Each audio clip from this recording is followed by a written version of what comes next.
আমরা সকলেই কম বেশি জানি বাচ্চা যখন দুনিয়াতে ভূমিষ্ঠ হয় আতুর ঘর জানেন আতুর ঘর থেকে একটা বিশ্রী গন্ধ বার হয় কথা ঠিক কিনা বলেন ও যুবক ছেলেরা শুনে রেখে দেন কিন্তু আমার আপনার নবী দুনিয়াতে যখন এসেছিল ওই আতুর ঘরটা খুশবু আর খুশবু হয়ে গিয়েছিল জোরে বলেন সুবহানাল্লাহ আরো জোরে বলেন সুবহানাল্লাহ আর আপনার নবী মায়ের রহিমে যখন এসেছিল আম্মা জান আমিনা বলে আমি যখন কুয়াতে পানির জন্য যেতাম আমি অটোমেটিক দেখতাম পানিটা কুয়ার সাবা সোজাসুজি চলে এসেছে ও যুবক ছেলেরা শুনে রেখে দেন আমিনা বলে আমাদের মক্কার মহিলারা বলতো ও আমিনা তুমি এখন যেও না তুমি চলে গেলে কুয়ার পানিটা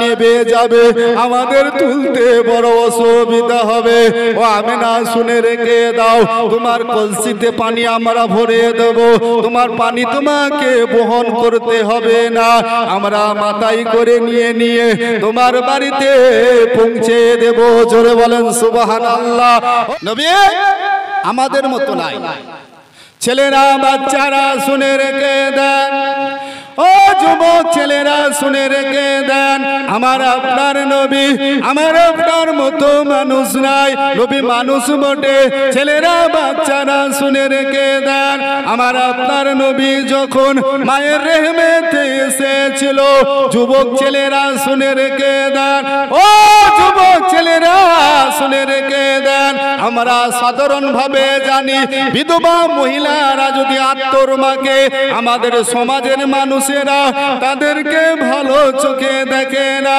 ঠিক তদ্রূপ মক্কার জমিনে আমিনার গোয়া থেকে শরীর থেকে খুশবু বার হয় মক্কার অলিতে গলিতে কথাটা প্রচার হয়ে গিয়েছে আব্দুল মুত্তালিবের পুত্র বধূ গায়েতে খুশবু ব্যবহার করে কথাটা এক কান থেকে দুই কান থেকে গোটা মক্কা নগরীতে প্রচার হয়ে গিয়েছে ছেলেরা বাচ্চারা শুনে রেখে দেন আব্দুল মুত্তালিব বাড়িতে এসে বিবিকে বলতে লাগলেন বিবি আমাদের বৌমা আমিনা গায়েতে খুশবু ব্যবহার করে পাড়ার মানুষেরা ভালো বলে নাই পাড়ার মানুষেরা আমাদেরকে কুকথা বলে ও ছেলেরা শুনে রেখে দেন আমিনার কাছে যাওয়া হলো আমিনাকে জিজ্ঞাসা করা হলো ও বৌমা কেন তুমি আত্মর মাখো কেন তুমি খুশবু মাখো মা এই আত্মর মাখার জন্য এই খুশবু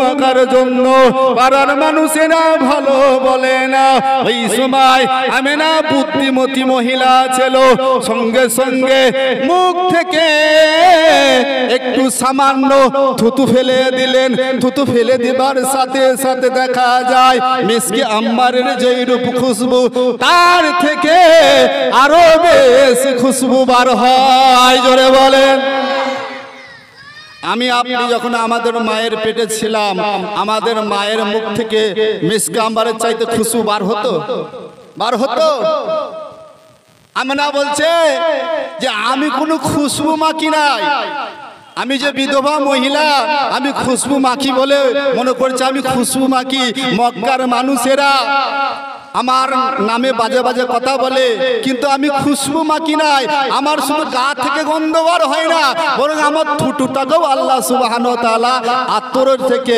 মিসকে আম্বারের আত্মরের থেকে আরো সুগন্ধি করে দিয়েছে জোরে বলেন না সুবহানাল্লাহ এটা আমার কোনো কৃতিত্ব নাই বরং যে আমার পেটে এসেছে রাহমাতুল লিল আলামিন তারই বদলতে জোরে বলেন না সুবহানাল্লাহ নারে তাকবীর আর একটু তাকবীর দেন না নারে তাকবীর তাহলে আল্লাহ সুবহানাহু ওয়া তাআলা আমার আপনার নবীকে মানুষ করেছে বটে কিন্তু আমার আপনার মতো সাধারণ মানুষ নাই বুঝতে পেরেছেন তাহলে নবী আমাদের মতো সাধারণ মানুষ নাই এই যে আমরা ঈদ মিলাদুন নবী কায়েম করেছি আল্লাহ যদি কবুল করে নেয় আল্লাহ চাইলে আমার আপনার জন্য নাজাতের ওসিলা হয়ে যেতে পারে জোরে বলেন না সুবহানাল্লাহ ছেলেরা বাচ্চারা শুনে রেখে দেন ও যুবক ছেলেরা শুনে রেখে দেন আমরা আবু তালেবের নাম শুনেছি। আবু তালেব ইসলাম গ্রহণ করে নাই, কিন্তু আমার আপনার নবীকে ভালোবেসেছিল। যেদিনকে আমার আপনার নবী দুনিয়াতে তাশরীফ এনেছিলেন, একজন দাসী ছিল। ওই দাসীটা ছুটে ছুটে ছুটে ছুটে এমন করে আবু তালেবের কাছে গিয়ে বলতে লাগলেন, ও আমার মালিক, ও আমার মুনিব, আপনার ভাইয়ের বাড়িতে, মানে অর্থাৎ আব্দুল্লাহর বাড়িতে একটা ছেলে ভূমিষ্ঠ হয়েছে। ও আমার মালিক, কি বলবো, এত সুন্দর বাচ্চা আমি দাসী জীবনে কোনোদিন দেখি নাই। জোরে বলেন। ও যুবক ছেলেরা শুনে রেখে দেন, আমরা সকলেই কম বেশি জানি, বাচ্চা যখন দুনিয়াতে ভূমিষ্ঠ হয়, আতুর ঘর জানেন, আতুর ঘর, আতুর ঘর থেকে একটা বিশ্রী গন্ধ বার হয়। কথা ঠিক কিনা বলেন? ও যুবক ছেলেরা শুনে রেখে দেন, কিন্তু আমার আপনার নবী দুনিয়াতে যখন এসেছিল, ওই আতুর ঘরটা খুশবু আর খুশবু হয়ে গিয়েছিল। জোরে বলেন সুবহানাল্লাহ, আরো জোরে বলেন সুবহানাল্লাহ। ছেলেরা বাচ্চারা শুনে রেখে দেন, ওই দাসী সুআইবিয়াকে এমন করে আবু তালেব ওই সময় বলেছিল, ও আমার দাসী শুনে রেখে দাও, আমার ভাইপোর কথা, আমার ভাতিজার কথা সুসংবাদ দিয়েছো, যাও যাও যাও, আমি আজ থেকে তোমাকে মুক্তি দিয়ে দিলাম। ও যুবক ছেলেরা শুনে রেখে দেন, আবু তালেব যখন মারা গেল, হযরতে আব্বাস রাদিয়াল্লাহু তাআলা আনহু বলেন, আমার ভাইয়ের কবরের কাছে গিয়ে আমার ভাইকে আমি স্বপ্ন যোগে জিজ্ঞাসা করি, ভাই কবরের কি অবস্থা? ওই সময় আবু তালেব বলেছিল, ভাই আব্বাস শুনে রেখে দাও, জেনে রেখে দাও, সারা সপ্তাহভর আমাকে কষ্ট দেয়া হয়, আমাকে যন্ত্রণা দেয়া হয়, জাহান্নামের এত কষ্ট, জাহান্নামের এত সিদ্ধাত আমি সহ্য করতে পারি নাই। তবে ভাই শুনে রেখে দাও, আমার ভাতিজা সোমবারের দিন জন্মগ্রহণ করেছিল, ওই আমার দাসীকে খুশিতে আমার দাসীকে আমি আজাদ করে দিয়েছিলাম। সোমবারের দিন শবে সাদেকের সময় আসলে আমার আজাবটাকে হালকা করে দেয়া হয়। জোরে বলেন কেন? আমার নবীর খুশিতে আবু তালেব ইসলাম গ্রহণ করে নাই, তথাপি আল্লাহ সুবহানাহু ওয়া তাআলা নবীর খুশিতে একটা গোলাম, একটা দাসীকে আজাদ করে দিয়েছিলেন, যার কারণে আমার আল্লাহ ওই সোমবারের দিন আবু তালেবের কবরের আযাবকে maaf করে দিয়েছে। জোরে বলেন না সুবহানাল্লাহ। তাহলে আমি আপনি তো মুমিন বান্দা, আমরা রাসূলকে মহব্বত করি, আমরা যদি ঈদে মিলাদুন নবীর জন্য যদি খরচা করে থাকি, আল্লাহ খুশি হবে না? আল্লাহ খুশি হবে না? খুশি হবে। কি বলছি, আল্লাহ যদি খুশি হয়ে যায়, আল্লাহকে খুশি করার দরকার, আল্লাহকে রাজি করার দরকার। ছেলেরা বাচ্চারা শুনে রেখে দেন, ও যুবক ছেলেরা শুনে রেখে দেন, আবু তালেব ইসলাম গ্রহণ করে নাই, তাও তবু আল্লাহ সুবহানাহু ওয়া তাআলা আমার আপনার নবীকে মুহাব্বত করার জন্য আমার আল্লাহ সুবহানাহু ওয়া তাআলা আবু তালেবের কবরের আযাবকে maaf করে দিয়েছিল। ছেলেরা বাচ্চারা শুনে রেখে দেন, আমি আপনি যদি রাসূলকে অন্তর থেকে আমরা মুহাব্বত করি, রাসূলের দেখানো পথে চলতে পারি, ও যুবক ছেলেরা শুনে রেখে দেন, আল্লাহকে পাবার জন্য সরাসরি আমি আপনি আল্লাহকে পাবো না, কেননা আল্লাহ সুবহানাহু ওয়া তাআলা আমাকে আপনাকে জানিয়ে দিলেন, আতিউল্লাহ ওয়া আতিউর রাসূল। ও আমার বান্দারা শুনে রেখে দাও, তোমরা যদি আমার রাসূলের ইতায়াত করো, আমি আল্লাহ আমারই ইতায়াত করা হবে। জোরে বলেন, আরো জোরে বলেন সুবহানাল্লাহ।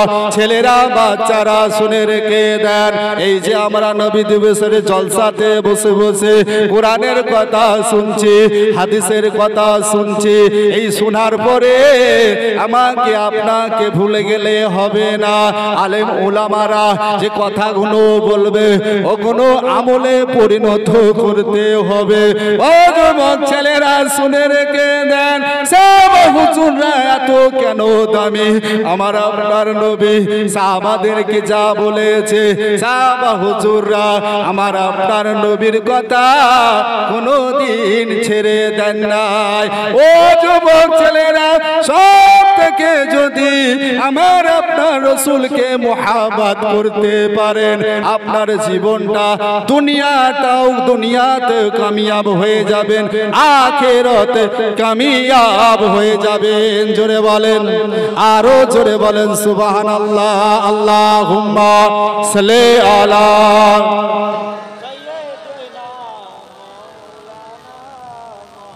ওয়া আলা আলি সাইয়্যিদিনা। তুমি নূরে আলা নুরুল হুদা নূরে মুহাম্মদ, তুমি নূরে আলা নুরুল হুদা নূরে মুহাম্মদ। ওই নাম ধরিয়া পড়লে দরুদ লাগে মনে সাদ, ওই নাম ধরিয়া পড়লে দরুদ লাগে মনে সাদ। আমার সাথে সাথে পড়েন, ইয়া রাসূলুল্লাহ ইয়া হাবিবাল্লাহ, ইয়া রাসূলুল্লাহ ইয়া হাবিবাল্লাহ। তুমি নূরে আলা নুরুল হুদা নূরে মুহাম্মদ, ওই নাম ধরিয়া পড়লে দরুদ লাগে মনে সাদ, ওই নাম ধরিয়া পড়লে দরুদ লাগে মনে সাদ। ইয়া রাসূলুল্লাহ ইয়া হাবিবাল্লাহ। পড়তে রাখেন, ইয়া রাসূলুল্লাহ। তোমার নামের দরুদ তুলে তুলে গাইছে নানান ফুল, অমর গুনগুনিয়ে পড়ছে দরুদ মুহাম্মদ রাসূল। জোরে বলে না সুবহানাল্লাহ। তোমার নামের ধ্বনি গুনে গুনে পড়ছে নানান ফুল, অমর গুনগুনিয়ে পড়ছে দরুদ মুহাম্মদ রাসূল।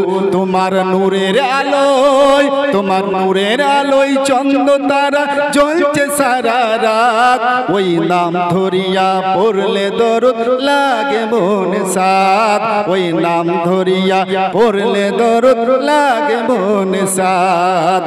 ইয়া রাসূলুল্লাহ ইয়া হাবিবাল্লাহ, ইয়া রাসূলুল্লাহ ইয়া হাবিবাল্লাহ।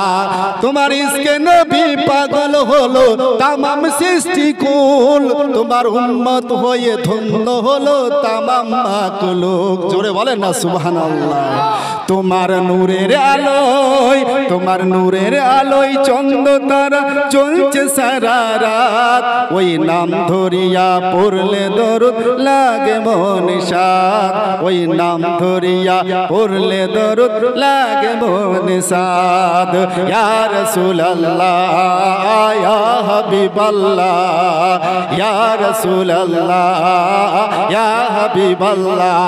তুমি নূরে আলা নুরুল হুদা নূরে মুহাম্মদ, তুমি নূরে আলা নুরুল হুদা নূরে মুহাম্মদ।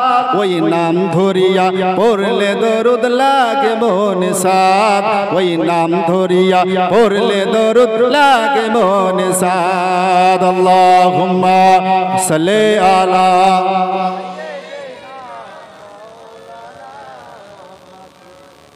ওয়া আলা আলি সাইয়্যিদিনা। এই যে দরুদ বললেন, দরুদের ফজিলত জানেন? দরুদের ফজিলত বিরাট ফজিলত। আপনার আশিকে রসুল নাই, আমরা রসুলকে মহব্বত করি, তো তা দরুদ যখন পড়বেন অন্তরের অন্তঃস্থল থেকে পড়বেন। কেন? আল্লাহ সব দেখছে যে আমার বান্দারা আমার হাবিবের উপরে কেমন ভাবে দরুদ পড়ছে, ঠেক রাখা দরুদ পড়ছে না অন্তর থেকে মহব্বতে দরুদ পড়ছে। বুঝতে পেরেছেন? কেন? আমরা রাসূলকে মহব্বত করি।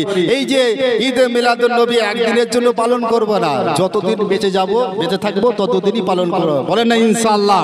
আরে জোরে বলেন না ইনশাআল্লাহ। ছেলেরা বাচ্চারা শুনে রেখে দেন, ও যুবক ছেলেরা শুনে রেখে দেন, যে কথা বলতেছিলাম, আমার আপনার নবী মায়ের রহিমে যখন এসেছিল, আম্মা জান আমিনা বলে, আমি যখন কুয়াতে পানির জন্য যেতাম, আমি অটোমেটিক দেখতাম পানিটা কুয়ার সাবা সোজাসুজি চলে এসেছে। ও যুবক ছেলেরা শুনে রেখে দেন, আমেনা বলে আমাদের মক্কার মহিলারা বলতো, ও আমেনা তুমি এখন যেও না, তুমি চলে গেলে কুয়ার পানিটা নেবে যাবে, আমাদের তুলতে বড় অসুবিধা হবে।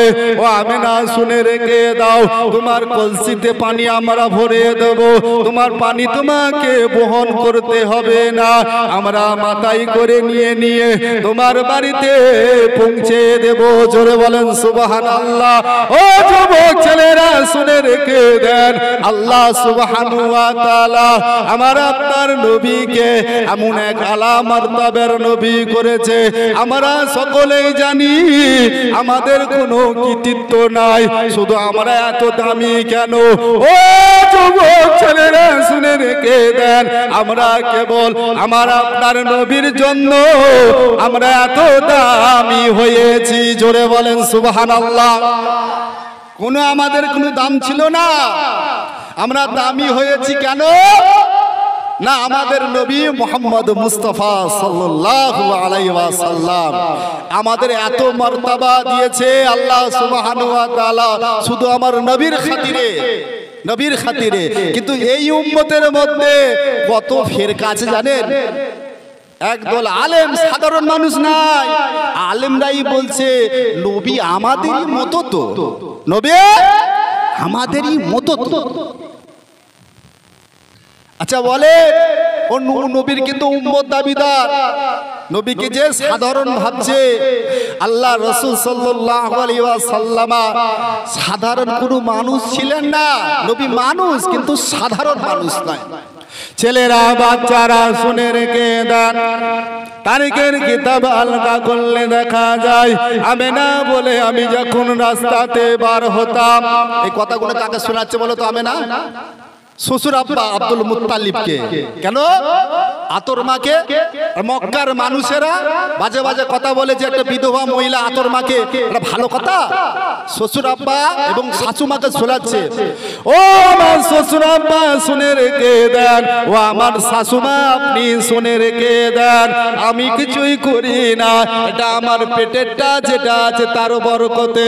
ও আমার আম্মা জান শুনে রেখে দেন, আমি যখন রাস্তা দিয়ে আমেনা হেঁটে হেঁটে যায়, এক খণ্ড মেঘলা এসে আমি আমেনা আমার আমাতাতে ছায়া করে থাকে। জোরে বলেন, আরো জোরে বলেন সুবহানাল্লাহ।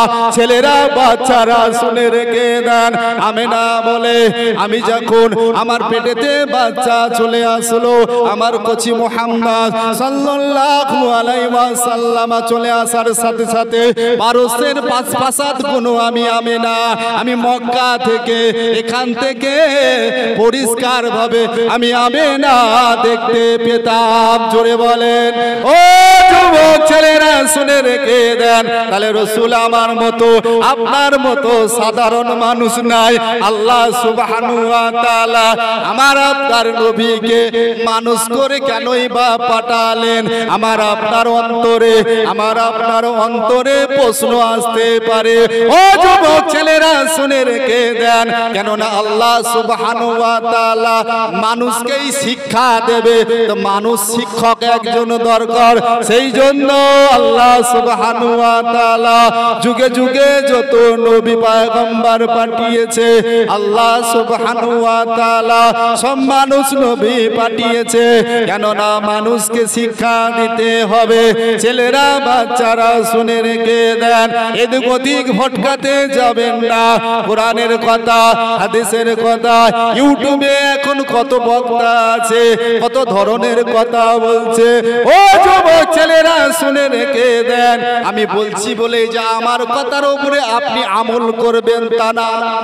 আমি যে কথা বলছি আমার কথার উপরে বিশ্বাস করে আপনি আমল করবেন না, এই কথাটা আরো 10টা ভালো ভালো বড় বড় আলেমের কাছে গিয়ে তাহাকিক করবেন যে আমাদের একজন মহাসাহেব ওয়াজ করে এই কথা বলে গিয়েছে, কথাটা কি সত্য?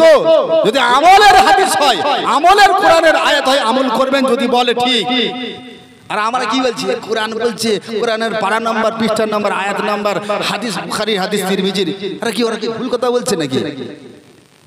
সাধারণ মানুষ সত্যি কথা কোরআন হাদিস থেকে বলছে। শোনেন, শয়তান কিন্তু কম বড় আলেম নাই মিস্টার ইবলিস, কম বড় আলেম নাই, বিরাট বড় আলেম। তাহলে শয়তানের কথা আপনি নেবেন? বলে শয়তানের কথা নেবেন আপনি? মাথায় জুব্বা, পরনে জুব্বা, মাথায় টুপি, মুখে দাঁড়িয়ে, বিরাট ব্যাপার, বিরাট ব্যাপার। কিন্তু রসুলেরও ভুল ধরে। ধরে বলেন না নাউজুবিল্লাহ। সাহাবাদের ভুল ধরে। বলছে সেদিনকে একটা বক্তা বলছে বাংলাদেশের, রসুলের মুখ থেকে গন্ধ বার হতো। জোরে বলেন না নাউজুবিল্লাহ, জোরে বলেন না নাউজুবিল্লাহ। রসুলের মুখ থেকে গন্ধ বার হয়। আচ্ছা আস্তাগফিরুল্লাহ। আমি বলেন ওর ইবাদত, ওর পড়াশোনা, আমি যে একজন আলেম হলাম, আলেম হবার পর যদি এই ধরনের কথা বার হয় আমার মুখ থেকে, আরে আমার আলেম হয় কি লাভ হলো ভাই? আমার আলেম হয় কি লাভ হলো? যে ইলম আমাকে জাহান্নামে নিয়ে চলে যাচ্ছে, ওই ইলম আমার কোনো ফায়দা হলো? ফায়দা হলো না। খবরদার, সাদা মাটা জীবন যাপন করবেন, হালাল খাদ্য খাবেন, 5 ওয়াক্ত পাবন্দি নামাজ পড়বেন। আমার দাদা হুজুরের হক সিলসিলা, ফুরফুরা সিলসিলা, হক সিলসিলা, ওই সিলসিলার রশিকে মজবুত ধরে থাকবেন। জোরে বলেন না ইনশাআল্লাহ। আচ্ছা, দাদা হুজুর বেনামাজি ছিলেন? নামাজি ছিলেন না? নামাজি ছিলেন। সাহাবা হুজুররা নামাজ পড়তেন, নবী পয়গম্বররা নামাজের কথা বলেছে। আমরা নামাজ ছাড়া আল্লাহর কাছাকাছি যেতে পারবো না। ছেলেরা, বাচ্চারা শুনে রেখে দেন, ও যুবক ছেলেরা শুনে রেখে দেন। আমরা নবীর কথা শুনছি, শুনেছি আমরা রসুলের কথা কত আলেমদের, বড় বড় আলেমদের মুখে। আমি একজন ছোটখাটো আলেম আপনাদের কাছে ওয়াজ করে শোনাচ্ছি। ও যুবক ছেলেরা শুনে রেখে দেন, আমার আপনার নবীর অনেক দিক কথা আছে, মুক্তাসার করব। ছেলেরা, বাচ্চারা শুনে রেখে দেন, আমার আপনার নবীকে আমার আল্লাহ সুবহানাহু ওয়া তাআলা রহমত করে পাঠিয়েছে। ও যুবক ছেলেরা শুনে রেখে দেন, আমার আপনার নবীর 63 বছরের জিন্দেগি যদি দেখলে দেখা যায়, আমার আপনার নবী আমার আপনার জন্য কত কষ্ট করলো। ছেলেরা, বাচ্চারা শুনে রেখে দেন, আমার আপনার নবীর কষ্টর দাম আমরা কি দিতে পারবো? বলে সাহাবা হুজুররা কত কষ্ট করেছে, আমাদের কাছে দিনটাকে পৌঁছে দিয়েছে। ও যুবক ছেলেরা শুনে রেখে দেন, ওই দিনটা পাবার পর আমি আপনি যদি দিনের প্রতি না আমি খারাপ থাকতে পারি, দিনের প্রতি আমি হুকুম গুলো যদি না মানতে পারি, ছেলেরা, বাচ্চারা শুনে রেখে দেন, আমাকে আপনাকে কবরে শোয়াবার সাথে সাথে, ও যুবক ছেলেরা শুনে রেখে দেন, আমার আপনার নবীকে দেখানো হবে। ছেলেরা শুনে রেখে দেন, আমি আপনি যদি রসুলের পায়রাবি না করি, কবরে কোনোদিন আমার আপনার নবীকে চিনতে পারবো না।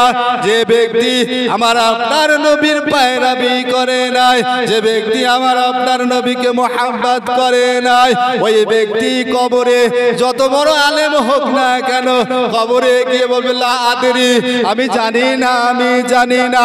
ও যুবক ছেলেরা শুনে রেখে দেন, সাধারণ মানুষ সাধারণ ভাবে জীবন যাপন করবে। আল্লাহ সুবহানাহু ওয়া তাআলা চাইলে আমার আপনার এই ছোট ছোট আমলগুলো কোনোদিন ছেড়ে দিবেন না। ও যুবক ছেলেরা শুনে রেখে দেন, মূল কথা জেনে রেখে দেন, আমলটা অল্প হোক যেন খাঁটি হয়, আমল কম হোক যেন ভালো হয়। আমলে এত কিন্তু পচা পচা, ওই পচা আমল কিন্তু আল্লাহর দরবারে চলবে না। বলে কেন চলবে না? আপনি বুকে হাত দিয়ে আল্লাহকে সাক্ষী রেখে বলে, বাজারে যখন যান সবজিগুলো টাটকা কেনেন না পচা কেনেন? টাটকা মাছ, টাটকা গোস্ত, দুদিনের গোস্ত ফ্রিজে রাখা, আপনি নেবেন? নেবেন না। তাহলে আপনি দুনিয়াতে ভালো থাকার জন্য, ভালো খাওয়ার জন্য টাটকা জিনিস চাচ্ছেন, তাহলে আপনি আল্লাহর জন্য ওই খারাপ পচা আমল নিয়ে যাবেন? ভালো আমল নিয়ে যেতে হবে না। আমরা রসুলকে মহব্বত করি তো, বলেন না ইনশাআল্লাহ? 5 ওয়াক্ত পাবন্দি নামাজ পড়বো তো? নামাজ পড়তে হবে ভাই, নামাজ ছাড়া কোনো গতি নাই। এই যে আমরা এত সুন্দর খরচা করে, এত টাকা খরচা করে আমরা শুনলাম, শোনার পরে বাড়ি পর্যন্ত ইলমটাকে নিয়ে যেতে পারলাম না। এক কান দিয়ে শুনলাম, অপর কান থেকে বার করে দিলাম, তাহলে কি ফায়দা হলো ভাই? ফায়দা হচ্ছে একটা, কি হলো? নফল ইবাদত হচ্ছে। সুবহানাল্লাহ, আলহামদুলিল্লাহ, রাসূলের উপরে দরুদ শরীফ পড়ছেন, ফায়দা আছে। নফল ইবাদত বিরাট গুরুত্বপূর্ণ আছে। নফলের যে দাম নাই তাই কথা বলছি না, কিন্তু নফলের সাথে সাথে ফরজ ইবাদতগুলো করতেই হবে। ছেলেরা বাচ্চারা শুনে রেখে দেন, আল্লাহ সুবহানাহু ওয়া তাআলা আমার আপনার নবীর আম্মা জান বলে, ও আমার শ্বশুর আব্বা শুনে রেখে দেন, আমি যখন আমার ঘরেতে আমার বাবা এমন করে আওলাদ আমার শিশু মুহাম্মদ সাল্লাল্লাহু আলাইহি ওয়াসাল্লাম এসেছিল, আমি বুঝতে পারলাম, কেননা ঘরের বালিকুনা গনো আমি আমেনা আমাকে উদ্দেশ্য করে সালাম দিতেছে। জোরে বলেন সুবহানাল্লাহ। ও যুবক ছেলেরা শুনে রেখে দেন, তাহলে আমরা বুঝতে পারলাম যে আমার আপনার নবী আমার আপনার মতো মানুষ নয়। ছেলেরা বাচ্চারা শুনে রেখে দেন, আমার আপনার নবীর একটা ছোট্ট ওয়াকিয়া। ও যুবক ছেলেরা শুনে রেখে দেন, আমার আপনার নবী এক তারিখে বাড়ির কাজের মহিলাকে বললেন, ও আমার কাজের মহিলা, বাড়ির ভিতরে এমন করে একটা কোণাতে একটা পাত্রতে পানি আছে, পানিটা ফেলে দাও। ওই মহিলাটা, ওই কাজের মহিলাটা কি করলেন? আরে এত খুশবু কোথা থেকে আসছে? না, দেখা গেল একটা পাত্রতে পানির মতো কি আছে, এখন ওই পানির মতো এত খুশবু আর হচ্ছে, খেয়ে নিয়েছে। তা আল্লাহ রাসূল সাল্লাল্লাহু আলাইহি ওয়াসাল্লাম বলছেন, এ উম্মে আইমান, এই আমার বাড়ির যে পাত্রটা ফেলে দিতে বলেছিলাম, ওটা পানি না, ওটা প্রস্রাব ছিল। বলে হুজুর তো আমি পান করে নিয়েছি। ছেলেরা বাচ্চারা শুনে রেখে দেন, ওই সময় আমার আপনার নবী নাগারা কি করলেন না, ওই দাসীকে বলেছিল, ও আমার দাসী শুনে রেখে দাও, আমার প্রস্রাব তুমি পান করে নিয়েছো। ও যুবক ছেলেরা শুনে রেখে দেন, আমার আপনার রাসূল বলেছিল, ও দাসী শুনে রেখে দাও, যতদিন তুমি বেঁচে থাকবে তোমার কোনোদিন পেটের রোগ হবে না। জোরে বলেন। আমার আপনার প্রস্রাব যদি কেউ খেয়ে নেয়, খাওয়া তো হারাম, প্রস্রাব কি হারাম, আর প্রস্রাব খেলে কি হবে জানেন? বাঁচবে, বিষাক্ত জিনিস। কিন্তু আল্লাহ রাসূল সাল্লাল্লাহু আলাইহি ওয়াসাল্লাম তাকে রাগারাগি করলেন না, বরং বললেন, যতদিন তুমি বেঁচে থাকবে তোমার পেটের রোগ আর কোনোদিন হবে না। জোরে বলেন না সুবহানাল্লাহ। আমার আপনার প্রস্রাব থেকে গন্ধ বার হয় না, খুশবু বার হয়? খুশবু বার হয়। এত বিচ্ছিরি গ্যাস, ফিলাইন না দিলে প্রস্রাবখানে যাওয়া যাবে না। তাহলে এই যে কোন মুখ নিয়ে বলে যে রাসূল আমাদেরই মতো মানুষ? রাসূল মানুষ, আমাদের মতো মানুষ নয়, আমাদের মতো মানুষ নয়। আল্লাহ সুবহানাহু ওয়া তাআলা আমার আপনার নবীকে মানুষ কেন করেছে বললাম? মানুষকে শিক্ষা দিবার জন্যই তো মানুষ নবীর দরকার। আমার আপনার নবী যদি জিন থেকে আসতো, নবী জিন ধরে নেন, বা নবী ফেরেশতা, আর আমরা মানুষ, আমাদেরকে শিক্ষা দিতে পারতো না। কেন পারতো না? জিনেদের খাবার আলাদা, মানুষের খাবার আলাদা। ফারেস্তারা খায় না। যদি রাসূল ফারেস্তাদের মধ্য থেকে আসতো, তাহলে আমরা আর দামি হতে পারতাম না, ফারেস্তারা দামি হতে পারতো, হয়ে যেত। কেন? রাসূল ফারেস্তার দিকে, রাসূল যার দিকে আছে, যার দলে আছে, মানুষের মধ্য থেকে এসেছে, সেই জন্য মানুষ এত দামি হয়েছে। জোরে বলেন না সুবহানাল্লাহ। আমাদের ইবাদতকে আল্লাহ এত পছন্দ কেন করে? কেন ফেরেশতারা কি ইবাদত করে নাই? রাসূল আবার বলেন, একটা ফেরেশতা যে সুবহানাল্লাহ তাসবিহ পাঠ করছে, সুবহানাল্লাহ তাসবিহ পাঠ করেই যাচ্ছে, আল্লাহর ইবাদতের কমি নাই। কেন না? তাহলে আমাদেরকে বানিয়েছে কেন? বানিয়েছে আমাদেরকে বড় মায়া করে। আদমের আওলাদকে আল্লাহ বড় মায়া করে বানিয়েছে। কেন বলেন তো? আদম সৃষ্টির মূল উদ্দেশ্য হলো কেন আদমের মধ্য থেকেই তো আমার হাবিবকে পাঠাবো। জোরে বলেন না সুবহানাল্লাহ। কথা বুঝতে পারছেন না? আল্লাহ আদম আলাইহিস সালাতু ওয়াস সালামকে কেন বানালেন? কেন না এর মধ্য থেকে, মানুষের মধ্য থেকে আমার হাবিবকে দুনিয়াতে পাঠাবো। জোরে বলেন না সুবহানাল্লাহ। দরুদ শরীফ পড়েন আল্লাহুম্মা সাল্লি আলা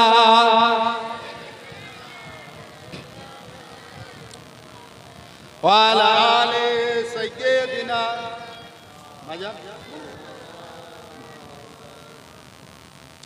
আমি লিখব চিঠি দেব তোমায়, পাখি পৌঁছে দিও রওজায়।